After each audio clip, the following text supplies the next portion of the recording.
Il y a toujours quelque chose qui m'étonne dans les récits de résurrection, et en particulier dans ce récit des pèlerins d'Emmaüs, mais c'est vrai d'autres récits de la résurrection.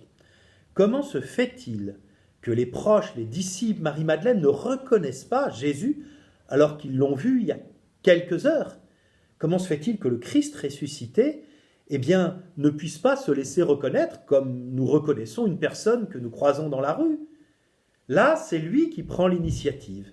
Il va prendre l'initiative en appelant Marie-Madeleine par son prénom, à ce moment-là, elle le reconnaît. Il va prendre l'initiative au bord du lac de Galilée, en invitant les disciples qui n'ont pas pris de poisson à jeter le filet à droite, et en ramenant une grande quantité de poissons, ils se diront « c'est le Seigneur ». Pourquoi ? Parce que ces situations, comme pour les pèlerins d'Emmaüs, ils les ont vécues avant. Ils se sont souvenus, les disciples, qu'au bord du lac de Galilée, au moment où ils ont été appelés, il s'était passé un phénomène similaire.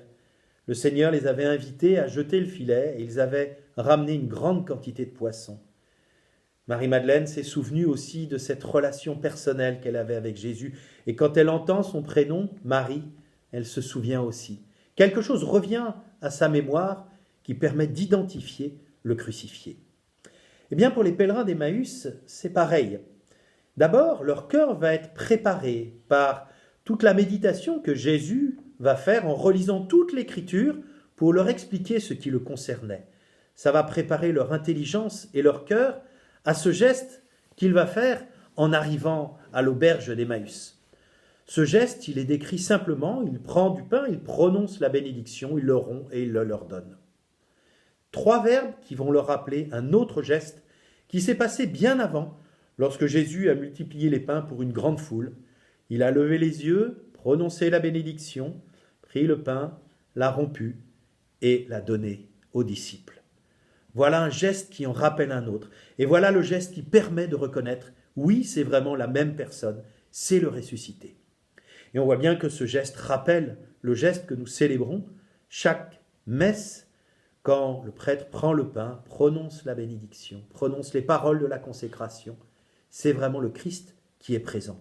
Le reconnaître à la fraction du pain, c'est-à-dire à ce geste que Jésus a posé, dont l'intelligence du geste nous est donnée par les Écritures, et qui fait mémoire de sa présence. C'est important de faire mémoire. Comment reconnaîtrons-nous quand nous serons, nous aussi, dans cet état, à la fin des temps, dans la résurrection, celles et ceux que nous côtoyons aujourd'hui, que nous aimons? Peut-être en faisant mémoire des signes, de ces gestes, de tous ces petits gestes qui ont été accomplis, qui nous mettent en relation avec les uns et avec les autres, en nous disant « ça, c'est vraiment cette personne, je la reconnais vraiment ».